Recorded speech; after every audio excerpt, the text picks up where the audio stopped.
নমস্কার। সামনেই WBCS এর মেন্স এবং প্রিলিমস পরীক্ষা। আমাদের মান্থ ওয়াইজ কারেন্ট অ্যাফেয়ার্সের ভিডিও আপলোড করা হচ্ছে। আমাদের ভিডিওগুলি আপডেট পেতে আমাদের ইউটিউব চ্যানেলটি সাবস্ক্রাইব করুন। এছাড়া নিচের ডেসক্রিপশন লিঙ্কে আমাদের ব্লগের অ্যাড্রেস এবং ফেসবুক পেজের অ্যাড্রেস দেওয়া আছে। অন্যান্য কন্টেন্টের জন্য সেই পেজ এবং ফেসবুক ভিজিট করতে পারেন। আজকের এই ভিডিওটিতে আমরা জানুয়ারি 2022-এর পার্ট 2-র বিষয়গুলো নিয়ে আলোচনা করব। প্রথমে ন্যাশনাল নিউজে পাসপোর্ট সংক্রান্ত একটি নিউজ। গোটা বিশ্বে বিভিন্ন দেশের পাসপোর্টগুলিকে একটি র্যাঙ্কিং সিস্টেমে র্যাঙ্ক করা হয়, যার নাম হেনলে পাসপোর্ট ইন্ডেক্স। এটা নির্ভর করে কোনো একটি দেশের পাসপোর্ট কতগুলি দেশে উইদাউট পারমিশনে ভিসা পেতে পারে সেই পাসপোর্ট হোল্ডাররা সেই দেশের, তার ওপর। ভারতবর্ষ 2021-এ এই ইন্ডেক্সে ভারতের পাসপোর্টের স্থান ছিল 90। 2022-এ ইমপ্রুভ করে 83তম স্থানে ভারত লাভ করেছে। এই র্যাঙ্কিংয়ে প্রথম স্থান লাভ করেছে দুটি দেশ, জাপান এবং সিঙ্গাপুর। এই র্যাঙ্কিং একটি পাসপোর্টের গ্রহণযোগ্যতা এবং ট্যুরিজমের ক্ষেত্রে এই র্যাঙ্কিংয়ের গ্রহণযোগ্যতা রয়েছে। তারপরে যে খবরটি ইম্পর্টেন্ট, সুপ্রিম কোর্ট ভারতবর্ষের তারা একটি কমিটি অ্যাপয়েন্ট করেছে, যার চেয়ারম্যান হচ্ছেন ইন্দু মালহোত্রা। তারা এনকোয়ারি করবে প্রধানমন্ত্রী জানুয়ারি মাসে পাঞ্জাবে গিয়েছিলেন এবং তার সিকিউরিটি ব্রিচ হয়েছিল একটি ফ্লাইওভার ক্রস করার সময়। এই সিকিউরিটি ব্রিচ যে হয়েছিল সেই বিষয়ের উপর তদন্ত করার জন্য এই কমিটি গঠিত হয়েছে। পরের নিউজটি খুব ইন্টারেস্টিং। এটা রিলেটেড টু এনভায়রনমেন্ট, কিন্তু ন্যাশনাল নিউজে আমরা বলছি। কেরালা ভারতের প্রথম রাজ্য যারা bird Atlas, Kerala bird Atlas বা KBA, এটা পাবলিশ করছে। একটি রাজ্য তাদের মধ্যে যে বার্ড বা পাখির সংখ্যা রয়েছে, অ্যাটলাস রয়েছে মানচিত্রর আকারে, সেটা তারা পেশ করছে। বার্ড স্যাংচুয়ারিতে বার্ডের সংরক্ষণ হয়, পাখি সংরক্ষণ করা হয় এবং বার্ড স্যাংচুয়ারি নিয়ে প্রশ্ন পরীক্ষায় আসে। রিসেন্টলি WBCS এই প্রশ্ন এসছে। তো আমাদের যেটা দেখে নেওয়া দরকার, পশ্চিমবঙ্গে কতগুলি বার্ড স্যাংচুয়ারি রয়েছে। পশ্চিমবঙ্গের সবথেকে বড় বার্ড স্যাংচুয়ারি রায়গঞ্জের কুলিক বার্ড স্যাংচুয়ারি। এছাড়া নরেন্দ্রপুর বার্ড স্যাংচুয়ারি রয়েছে। কুলিক বার্ড স্যাংচুয়ারি রায়গঞ্জে অবস্থিত। নরেন্দ্রপুরের পরে পূর্বস্থলী বার্ড স্যাংচুয়ারি রয়েছে। এছাড়া বেথুয়াডহরিতে বার্ড স্যাংচুয়ারি রয়েছে। বল্লভপুর ওয়াইল্ড লাইফ স্যাংচুয়ারিতেও বার্ড স্যাংচুয়ারি রয়েছে, এটা বীরভূমে অবস্থিত। মহানন্দা বার্ড স্যাংচুয়ারি রয়েছে, যা শিলিগুড়ির কাছে অবস্থিত, দার্জিলিং জেলায়। চাপড়ামারি বার্ড স্যাংচুয়ারি রয়েছে, যা জলপাইগুড়ি জেলায় গরুমারা অভয়ারণ্যের পাশে অবস্থিত। এছাড়া জোরপোখরি ওয়াইল্ড লাইফ স্যাংচুয়ারিতেও বার্ড স্যাংচুয়ারি রয়েছে, যেটা দার্জিলিং ডিস্ট্রিক্টে অবস্থিত। সাঁতরাগাছিতে একটি ঝিল রয়েছে, যা পক্ষীরালয় হিসেবে খুব জনপ্রিয়। তো এই নলেজগুলো একটু রিলেটেড ইনফরমেশন, যেগুলো জানা জরুরি। পরের নিউজটি ভীষণ ইন্টারেস্টিং। ভারতে একটি নতুন রেল স্টেশন, রানি গাইদিনলিউ রেলওয়ে স্টেশন, যা মণিপুরের তামেংলং শহরে অবস্থিত। এই স্টেশনটি রানি গাইদিনলিউ স্বাধীনতা সংগ্রামী তার নামে নামাঙ্কিত হয়েছে। জানুয়ারি মাসের 26 তারিখে প্রথম সেখানে প্যাসেঞ্জার ট্রেন এবং 27 তারিখে প্রথম সেখানে গুডস ট্রেন পৌঁছলো। আসামের শিলচর থেকে মণিপুর পর্যন্ত এই ট্রেন যাত্রা সম্পন্ন হলো। নর্থ ইস্টের ট্রেন কানেক্টিভিটির ক্ষেত্রে এটি একটি ইম্পর্ট্যান্ট বিষয়। এরপরে আমরা ইন্টারন্যাশনাল নিউজগুলো দেখে নেব। প্রথমে যে নিউজটি আছে সেটা হচ্ছে চায়নার একটা মনোপলি রয়েছে ট্রেড অ্যান্ড সাপ্লাই, বাণিজ্যের ক্ষেত্রে। সেটা হচ্ছে রেয়ার আর্থ এলিমেন্টসের ওপর। রেয়ার আর্থ এলিমেন্ট বা মিনারেল সম্প্রতি খুব ইম্পর্ট্যান্ট একটা ইস্যু বা টপিক হয়ে উঠে এসছে। এই রেয়ার আর্থের এলিমেন্টসের ওয়াইড স্প্রেড ব্যবহার হচ্ছে এবং ভবিষ্যতে আরও হবে, তাই রেয়ার আর্থ সম্পর্কে একটু নলেজ রাখা জরুরি। একটা স্ট্যাটিস্টিক্স বলছে ইউরোপ নয়, আমেরিকা তাদের 80% demand of rare earth elements তারা ইম্পোর্ট করে চায়না থেকে। অর্থাৎ চায়নার উপর হাই ডিপেন্ডেন্সি রয়েছে রেয়ার আর্থের জন্য। রেয়ার আর্থের যদি আমরা ক্যারেক্টারিস্টিক্স দেখি, এটা রূপালি রঙের সাদা উজ্জ্বল পদার্থ, সফট এবং হেভি মেটাল জাতীয় পদার্থ হচ্ছে রেয়ার আর্থ মিনারেলস। এরা মূলত হেভি মেটাল গ্রুপের এলিমেন্টস এবং এরা কোথা থেকে পাওয়া যায়? সোর্সটা হচ্ছে byproduct from phosphate rocks, phosphate জাতীয় যে রক থাকে সেখান থেকে। এছাড়া স্পেন্ট ইউরেনিয়াম লিচিং থেকে এই হেভি মেটালস পাওয়া যায়। স্পেন্ট ইউরেনিয়াম মানে যে ইউরেনিয়ামকে পারমাণবিক শক্তি তৈরির জন্য ব্যবহার করা হয়ে গেছে। হেভি মেটালসের ব্যবহার কোথায় রয়েছে? Engineering, sophisticated technology, high tech technology যেখানে very sensitive and sophisticated technology আছে সেখানে, গ্রিন এনার্জির জন্য যে সমস্ত ডিভাইস বা ইকুইপমেন্টস তৈরি হচ্ছে সেখানে এর ব্যবহার রয়েছে। এছাড়া ডিফেন্স ইকুইপমেন্টসের ক্ষেত্রে হেভি মেটালের ব্যবহার রয়েছে। এই বহুল টেকনোলজিক্যাল অ্যাপ্লিকেশনের জন্য হেভি মেটালের ডিমান্ড ভবিষ্যতে খুব উঁচু বা বেশি হতে চলেছে। এদের কিছু আনইউজুয়াল প্রপার্টিজ দেখা যায় যেটা সাধারণ ক্ষেত্রে সাধারণ এলিমেন্টসের থাকে না, যেমন আনইউজুয়াল ফ্লুরোসেন্স, ঔজ্জ্বল্য, unusual conductivity, very high conductivity, তাপ পরিবহন বা তড়িৎ পরিবহন ক্ষমতা। ম্যাগনেটিক প্রপার্টিজের ক্ষেত্রে আনইউজুয়াল বিহেভিয়ার আছে যেগুলো অ্যাপ্লিকেশনে ব্যবহার করা হয়। রেয়ার আর্থের ক্ষেত্রে ইন্ডিয়ার পজিশনটা কোথায়? ইন্ডিয়া ওয়ার্ল্ডের 5th largest reserve of rare earth materials. এটা খুব একটা খারাপ নয়, তবে আমাদের যা রিজার্ভ রয়েছে সেই পরিমাণে আমরা উৎপন্ন করতে পারি না রেয়ার আর্থ মেটেরিয়াল। এই জন্য ইন্ডিয়াকে রেয়ার আর্থ এলিমেন্টস মূলত চায়না থেকে ইম্পোর্ট করতে হয়। ভারতের যে সরকারি সংস্থা রয়েছে রেয়ার আর্থের উপর যারা কাজ করে তার নাম IREL, Indian rare earth limited. এদের হেডকোয়ার্টার বোম্বেতে অবস্থিত। এটি একটি গভর্নমেন্ট আন্ডারটেকিং, মিনিরত্ন কোম্পানি। ইন্ডিয়ার রেয়ার আর্থ এলিমেন্টের ক্ষেত্রে যেটা উল্লেখযোগ্য, ইন্ডিয়ার রেয়ার আর্থ যা পাওয়া যায়, ইউরেনিয়াম পাওয়া যায় জাদুগুড়া উড়িষ্যা, তুমালেপাল্লে অন্ধ্রপ্রদেশ, কেরালার মোনাজাইট স্যান্ডে ইউরেনিয়াম পাওয়া যায়, লিমেনাইট পাওয়া যায় ঝাড়খণ্ডে, বেরিলিয়াম পাওয়া যায় তামিলনাড়ু, ঝাড়খণ্ড, অন্ধ্রপ্রদেশ, রাজস্থানে, জিরকোনিয়াম পাওয়া যায় কেরালা কোস্টে, রাঁচির অ্যালুভিয়াল রক্স এবং হাজারিবাগ ডিস্ট্রিক্ট ঝাড়খণ্ডের, লিথিয়াম পাওয়া যায় ঝাড়খণ্ড, মধ্যপ্রদেশ, রাজস্থান, বাস্তার রিজিয়নে। ইন্টারন্যাশনালি যে কোয়াড গ্রুপিং রয়েছে তারা রেয়ার আর্থ এলিমেন্ট প্রডিউস করে। এই কোয়াডে রয়েছে গ্রুপিংস রয়েছে, তাতে ইন্ডিয়া, জাপান, USA এবং অস্ট্রেলিয়া রয়েছে। এরা প্রত্যেকে রেয়ার আর্থ প্রডিউস করে। রেয়ার আর্থ হচ্ছে 17টি মৌলের একটি গ্রুপ, যাদের নামগুলো আমি পরপর বলে যাচ্ছি: lanthanum, cerium, praseodymium, neodymium, promethium, samarium, europium, gadolinium, terbium, dysprosium, holmium, erbium, thulium, ytterbium, lutetium, scandium, yttrium.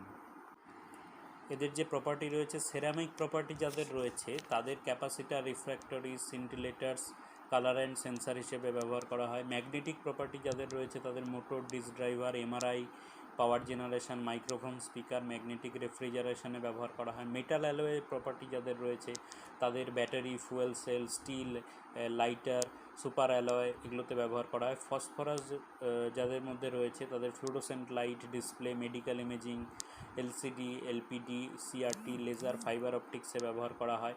Glass এবং পলিশিং ক্যারেক্টারিস্টিক্স যাদের রয়েছে তাদের colouriser, polishing compound, UV resistant glass, X-ray ইমেজিংয়ে ব্যবহার করা হয়। ক্যাটালিস্ট হিসেবে যে প্রপার্টি রয়েছে সেগুলো যাদের মধ্যে আছে তাদের petroleum refining, catalytic converter, diesel additives, industrial chemical প্রসেসিংয়ে ব্যবহার করা হয়। এছাড়া নিউক্লিয়ার, ডিফেন্স সেক্টর, ওয়াটার ট্রিটমেন্টেও, ফার্টিলাইজারে এদের ব্যবহার রয়েছে। আগামী দিনে রেয়ার আর্থ ভীষণ গুরুত্বপূর্ণ হতে চলেছে। রেয়ার আর্থের জন্য পৃথিবীর বাইরে মহাকাশে অন্যান্য গ্রহে, অন্যান্য উপগ্রহগুলিতেও যে স্পেস অভিযান হচ্ছে তার একটা মূল উদ্দেশ্য হচ্ছে রেয়ার আর্থ মিনারেল যেগুলো আছে সেগুলো খুঁজে বের করা। এছাড়া সমুদ্রের যে ওশেন বেড বা ওশেন ডেপথে এই রেয়ার আর্থ আছে সেটা নিয়েও কিন্তু ওশেনে মেরিটাইম যে টেরিটোরিয়াল ডিসপিউটগুলো হয় সেখানে একটা মূল উদ্দেশ্য কিন্তু রেয়ার আর্থের ওপর কবজা করা। এর পরের নিউজটা দেখে নেব, সেটা পৃথিবীতে জলের নিচে একটি ভলক্যানো বা আগ্নেয়গিরি তার এরাপশান হয়েছে টোঙ্গাতে। টোঙ্গা একটি আইল্যান্ড যেটা প্যাসিফিক রিং অফ ফায়ারের মধ্যে অবস্থিত। টোঙ্গা একটি দেশ যার ক্যাপিটাল নুকুয়ালোফা। এরপরের নিউজটি ভীষণ ইন্টারেস্টিং। ইন্দোনেশিয়ার ক্যাপিটালকে রিলোকেট করা হলো নুসান্তারা বলে একটি জায়গায়, যেটা বোর্নিও দ্বীপে অবস্থিত, বোর্নিও আইল্যান্ড। জাকার্তা থেকে সরিয়ে ক্যাপিটাল করা হলো নুসান্তারাকে। নুসান্তারা হিন্দু কিং মাজাপাহিত বলে একজন হিন্দু রাজা এই বোর্নিও দ্বীপে একসময় রাজত্ব করত 13 to 15 সেঞ্চুরির মধ্যে সময়ে। এই সময় এই নুসান্তারা, যার আক্ষরিক লিটারারি মিনিং হচ্ছে আর্কিপেলাগো, এই নামটি আসে। ইন্দোনেশিয়া মূলত ক্লাইমেট রিলেটেড চ্যালেঞ্জের জন্য এই লং টার্ম সাস্টেনেবিলিটির কথা ভেবে, জাকার্তা যেহেতু সাস্টেনেবল হয়তো নয় ভবিষ্যতে, তাই এই শিফটিংটা করেছে ক্যাপিটালের। রিসেন্টলি অন্যান্য যে দেশের ক্যাপিটাল শিফটিং হয়েছে তাদের মধ্যে উল্লেখযোগ্য হচ্ছে কাজাখস্তান এবং মিয়ানমার। মিয়ানমারের ক্যাপিটাল হচ্ছে বর্তমানে নেপিদ এবং কাজাখস্তানের বর্তমান ক্যাপিটাল হচ্ছে নূর সুলতান। এর পরের নিউজটি আফগানিস্তানকে নিয়ে, যেখানে তালিবানরা বর্তমানে শাসনভার ক্যাপচার করেছে। তাদের সুপ্রিম কমান্ডারের নাম মোল্লা হাইবাতুল্লাহ আখুনজাদা বা শেখ হাইবাতুল্লাহ আখুনজাদা, এবং এই গভর্নমেন্টের প্রাইম মিনিস্টার বা পিএম হিসেবে কাজ করছেন মোল্লা হাসান আখুন্দ বা মোহাম্মদ হাসান আখুন্দ। এর পরের নিউজটি খুব ইন্টারেস্টিং, টোকিওর রেঙ্কোজি টেম্পল বা রেঙ্কোজি মন্দির নিয়ে। টোকিওর রেঙ্কোজি মন্দিরের সাথে ভারতের একটা ঐতিহাসিক সম্পর্ক রয়েছে। সুভাষচন্দ্র বোসের রিমেইন্স, বডি রিমেইন্স কেউ কেউ দাবি করে যে এই টোকিও রেঙ্কোজি মন্দিরে রাখা রয়েছে। তো এই বডি রিমেইন্সের ডিএনএ টেস্টের জন্য এম.কে. মুখার্জি কমিশন, যেটা সুভাষচন্দ্র বোসের মৃত্যু নিয়ে তদন্ত করছিল, তারা একসময় চিঠি পাঠিয়েছিল। কিন্তু জাপান থেকে যে চিঠিটি এসেছিল তাতে বলা হয়েছিল যে এই রেঙ্কোজি টেম্পল এই ডিএনএ টেস্টের ব্যাপারে কোনো প্রতিক্রিয়া জানায়নি। তবে বর্তমানে রেঙ্কোজি টেম্পল থেকে একটি চিঠি ভারতবর্ষে গভর্নমেন্টকে পাঠানো হয়েছে। সেখানে তারা বলেছে যে না, আমাদের এই ব্যাপারে কোনো আপত্তি নেই ডিএনএ টেস্টের ব্যাপারে। তো এটা ভীষণ গুরুত্বপূর্ণ একটি ঘটনা। এর পরের নিউজটি ইউরোপের একটি ঘটনা নিয়ে। Nord stream 1 and 2, Nord stream দুটো পাইপলাইন, তার 1 এবং 2 দুটো পাইপলাইন রয়েছে। নর্ড স্ট্রিম 1 2011 সালে কমপ্লিট হয়েছিল। নর্ড স্ট্রিম 2 সেপ্টেম্বর 2021-এ কমপ্লিট হয়েছে। পাইপলাইন কিসের পাইপলাইন? গ্যাস পরিবহনের পাইপলাইন। এই পাইপলাইন ন্যাচারাল গ্যাসকে পরিবহন করে, ট্রান্সফার করে রাশিয়া থেকে ইউরোপিয়ান গ্রিড ভায়া জার্মানি। তাহলে ওয়েস্টার্ন ইউরোপে যে গ্যাস সাপ্লাই হয় রাশিয়া থেকে, এই পাইপলাইনের মাধ্যমে হয়, যেটা ইউরোপিয়ান গ্রিডে কানেক্ট হয়। তো এতদিন কোনো সমস্যা ছিল না রাশিয়া থেকে গ্যাস কেনাতে, কিন্তু বর্তমানে রাশিয়া ইউক্রেন আক্রমণ করার পরে জার্মানি রাশিয়ার ওপর যে স্যাংশন রয়েছে আমেরিকার, তাতে সমর্থন জানিয়েছে এবং তার ফলে একটা সমস্যার সৃষ্টি হয়েছে যে এই পাইপলাইন দিয়ে জার্মানি কি গ্যাস গ্রহণ করবে না করবে না।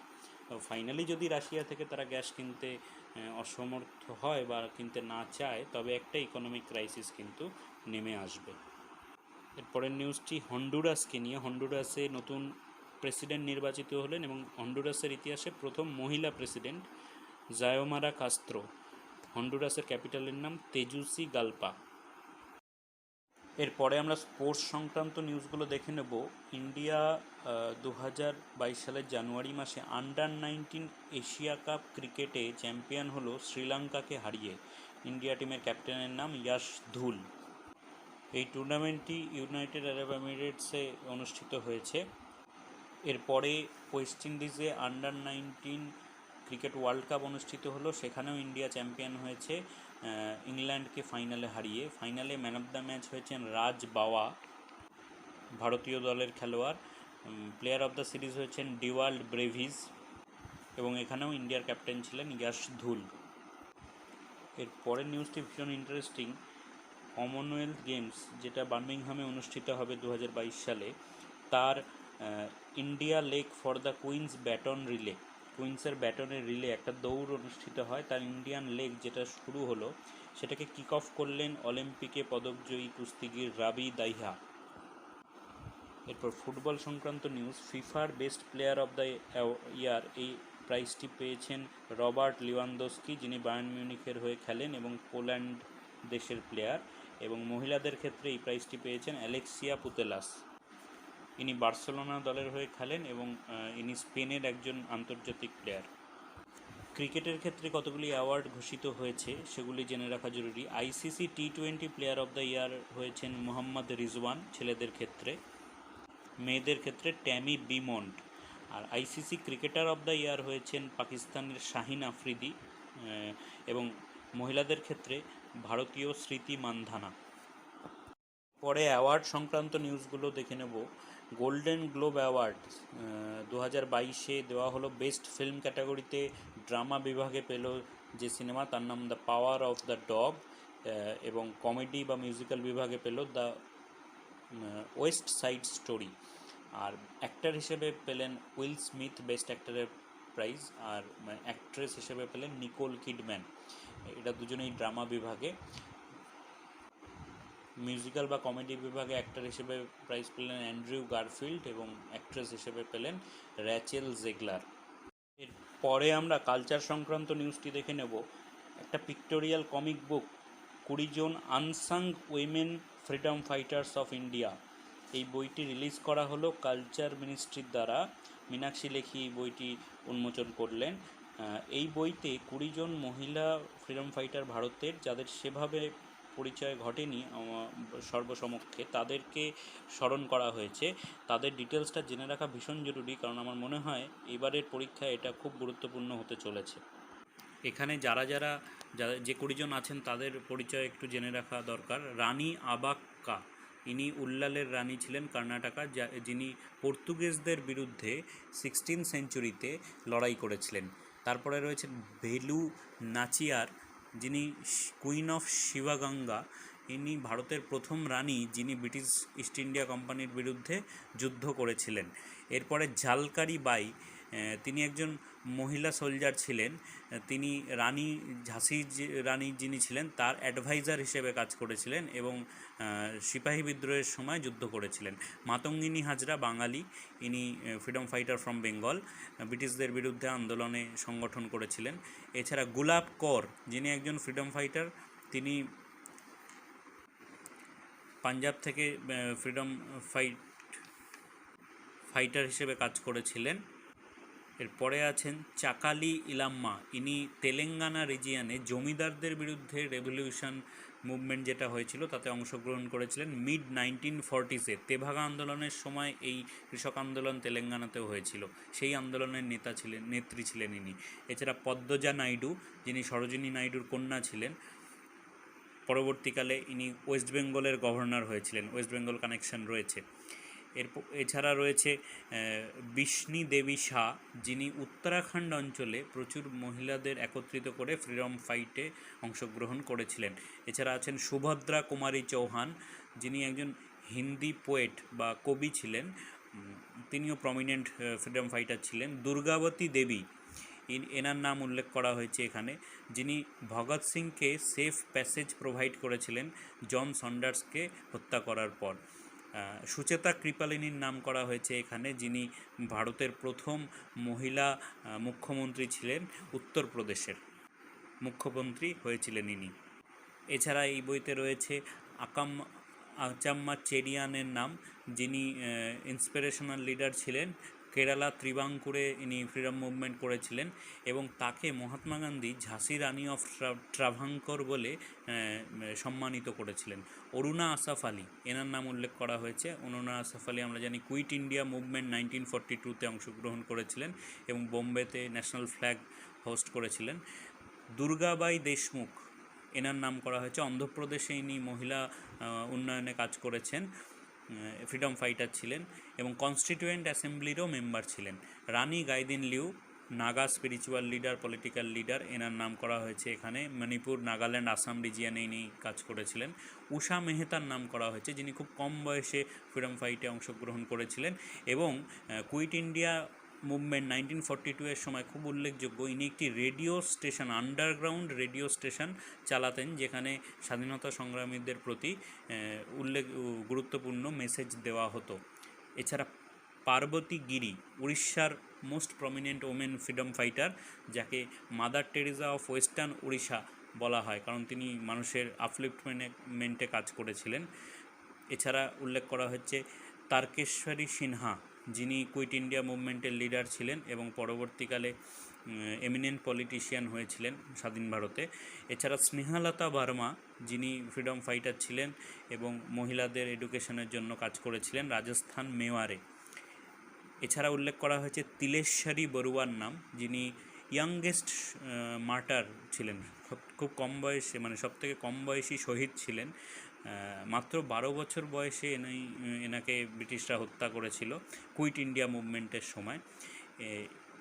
এবং এই 20 জনের নাম মনে রাখা বিশেষ জরুরি। আমার মনে হয় এবছর এখান থেকে প্রশ্ন আসতে চলেছে। এরপরে আমরা ইকোনমি সংক্রান্ত নিউজগুলো দেখে নেব। India FTA free trade agreements sign করেছে বা করছে এবং ভবিষ্যতে করবে। যে প্যাক্টগুলোতে, সেগুলো সম্পর্কে একটু নলেজ রাখা জরুরি। এফটিএ হচ্ছে ফ্রি ট্রেড এগ্রিমেন্ট, যেগুলো দুটো দেশ বা বহু দেশের মধ্যে সাইনড হয় এবং এই প্যাক্টগুলোর ফলে যেটা হয় যে ট্রেড ব্যারিয়ার রিডিউস হয় বা বাণিজ্যে যে বাধা রয়েছে সেটা কমে যায়। এটা ট্রেড প্রোটেকশনিজম যে পলিসি রয়েছে তার বিপরীতে কাজ করে, যেখানে বাণিজ্য অবাধ হয়। এবার ইন্ডিয়ার যে ট্রেড এগ্রিমেন্টসগুলো রয়েছে সেগুলো জেনে রাখা ভীষণ জরুরি।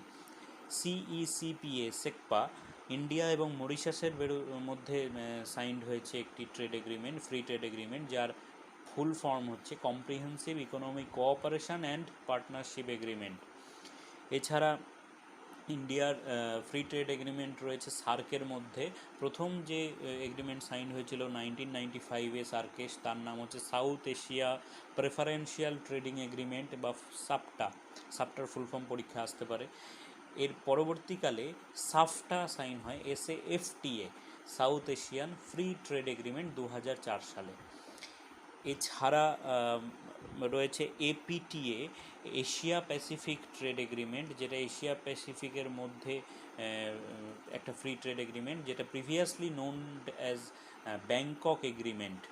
ইন্টার রিজিওনাল ট্রেডিংয়ের জন্য এই প্যাক্টটি সাইন করা হয়েছিল। এছাড়া ইন্ডিয়া এফটিএর জন্য কথা বলছে যে দেশগুলোর সাথে, তাদের মধ্যে খুব উল্লেখযোগ্য হলো Israel, UAE, UK, Australia, Canada. UAEর সাথে India almost close to finalisation of FTA. অস্ট্রেলিয়ার সাথেও খুব ভেরি অ্যাডভান্স স্টেজে রয়েছে ইন্ডিয়ার এফটিএ সম্পর্কে নলেজ রাখা একটু জরুরি।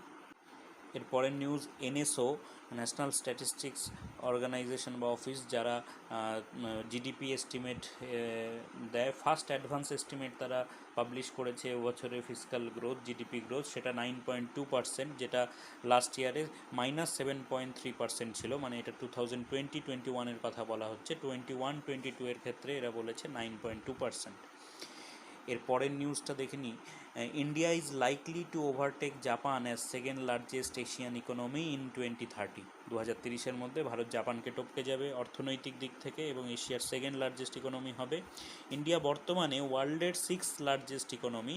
ইন্ডিয়ার আগে রয়েছে, প্রথম হচ্ছে US, তারপরে China, second, third Japan, fourth Germany, fifth UK, 6th India. মাঝে কিন্তু ইন্ডিয়া একবার ইউকেকে টপকে গেছিলো 5th পজিশানে, আবার ইন্ডিয়া 6th পজিশানে চলে এসছে। ইন্ডিয়া 2021-এ একটি 2.7 ট্রিলিয়ন ইকোনমি, যেটাকে আমাদের প্রধানমন্ত্রী বলেছিলেন ইন্ডিয়াকে 5 ট্রিলিয়ন ইকোনমি করবেন। তবে এক্সপেক্টেড যে ইন্ডিয়া 2030-র মধ্যে 8.4 ট্রিলিয়ন ইকোনমিতে পরিণত হবে। তারপরের নিউজটি উর্জিত প্যাটেলকে নিয়ে, ভারতের প্রাক্তন RBI গভর্নর উর্জিত প্যাটেল। এছাড়া উর্জিত প্যাটেল কমিটি ছিল ইকোনমিতে, খুব ইম্পর্টেন্ট। তিনি বর্তমানে অ্যাপয়েন্টেড হলেন vice president of AIIB। AIIB হচ্ছে এশিয়ান ইনফ্রাস্ট্রাকচার ইনভেস্টমেন্ট ব্যাংক, যেটা বেজিংয়ে যার হেডকোয়ার্টার এবং যাতে সবথেকে বেশি শেয়ার রয়েছে চায়নার, কিন্তু তার সবথেকে বেশি লোন গ্রহীতা হচ্ছে ইন্ডিয়া। 6.7 বিলিয়ন ডলারের ফান্ডিং পেয়েছে এই AIIB থেকে। এরপরে নিউজটি ইকোনমি রিলেটেড, WTOর ভার্ডিক্ট নিয়ে, ওয়ার্ল্ড ট্রেড অর্গানাইজেশন, যেখানে ইন্ডিয়ার যে সাবসিডি আছে সেটা চিনির ওপর, সুগার ইন্ডাস্ট্রির ওপর, সেই সাবসিডিকে কোয়েশ্চেন করা হয়েছিল যে এই সাবসিডি গ্যাট বা জেনারেল এগ্রিমেন্ট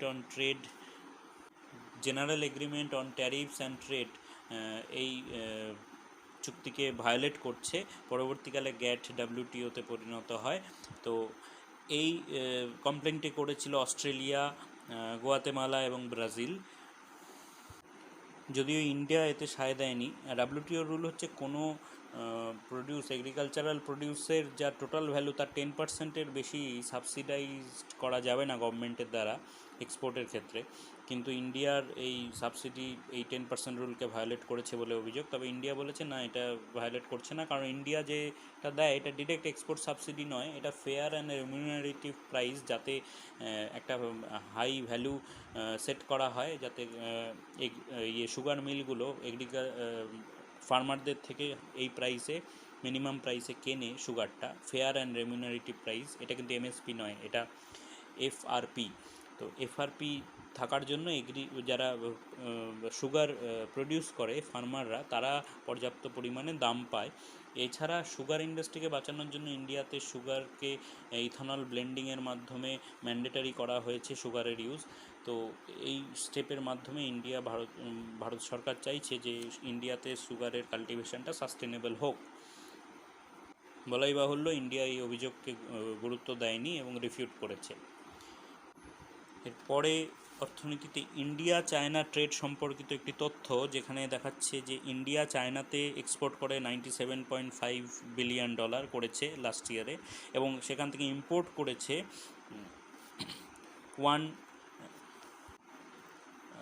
28.1 বিলিয়ন ডলার। তো ইন্ডিয়া আর চায়নার বাইল্যাটারাল ট্রেড $125.6 বিলিয়ন। যদিও ইন্ডিয়ার সাথে চায়নার ট্রেড ডেফিসিট বোঝাই যাচ্ছে অলমোস্ট 69 বিলিয়ন ডলার, প্রায় $70 বিলিয়ন ট্রেড ডেফিসিট রয়েছে ইন্ডিয়ার সাথে চায়না। ইন্ডিয়া কী ইম্পোর্ট করে চায়না থেকে, এটা ভীষণ গুরুত্বপূর্ণ। এপিআই, অ্যাক্টিভ ফার্মাসিউটিক্যাল ইনগ্রেডিয়েন্টস, যেটা ওষুধ তৈরির কেমিক্যালস। এছাড়া মেশিনারিজ ইম্পোর্ট করে ইন্ডিয়া, অটো কম্পোনেন্টস ইম্পোর্ট করে চায়না থেকে, মেডিকেল সাপ্লাইজ ইম্পোর্ট করে, এর মধ্যে অবশ্যই মাস্কও রয়েছে, যেটা কোভিডের সময় একটা এসেনশিয়াল কমোডিটি। এক্সপোর্ট কী করে এটাও ভীষণ গুরুত্বপূর্ণ ইন্ডিয়া চায়নাতে আয়রন ওর এক্সপোর্ট করে, কটন এক্সপোর্ট করে। যদিও আয়রন ওর পরবর্তীকালে চায়না ফিনিশড গুড তৈরি করে, সেই আয়রন ওর দিয়ে ফিনিশড গুড তৈরি করে ইন্ডিয়াতে এক্সপোর্ট করে। এর পরের নিউজটি ওয়ার্ল্ড ইকোনমিক ফোরামকে নিয়ে, যেটা 1971 সালে তৈরি হয়েছিল একটি সংস্থা by German economist and engineer Klaus Schwab এই সংস্থাটি তৈরিতে মুখ্য ভূমিকা গ্রহণ করেছিলেন। এদের অ্যানুয়াল মিটিং প্রত্যেক বছর হয় ডাভোস মিটিং খুব গুরুত্বপূর্ণ, পলিটিক্যালি ভীষণ সেন্সিটিভ একটা ইস্যু। এই সংস্থাটির হেডকোয়ার্টার রয়েছে কোলগনি, জেনেভা শহরের কাছে কোলগনি বলে একটি জায়গা, সেখানে। এই সংস্থাটি তৈরি করার যে উদ্দেশ্য বা মোটো, সেটা ছিল improve the state of the world. WEF বা ওয়ার্ল্ড ইকোনমিক ফোরাম সম্পর্কে একটু নলেজ রাখা জরুরি। এর পরের নিউজটি হচ্ছে ভারতের একটি স্ট্রেসড ব্যাংক, যা নিউজে রয়েছে, PMC, Punjab and Maharashtra cooperative bank, তাকে ফাইনালি অ্যামালগামেট করা হলো small finance bank, unity small finance bank বলে একটি স্মল ফিনান্স ব্যাংক আছে, ইউনিটি স্মল ফিনান্স ব্যাংক, তার সাথে। আমাদের এই ভিডিওটি এখানেই শেষ হচ্ছে। আমাদের ভিডিও ভালো লাগলে লাইক, কমেন্ট, শেয়ার করবেন। কোনো সাজেশান থাকলে জানাবেন। আমরা পরবর্তী মাসগুলির ভিডিও নিয়ে খুব শিগগিরই হাজির হব। আমাদের ইউটিউব চ্যানেল সাবস্ক্রাইব করতে ভুলবেন না।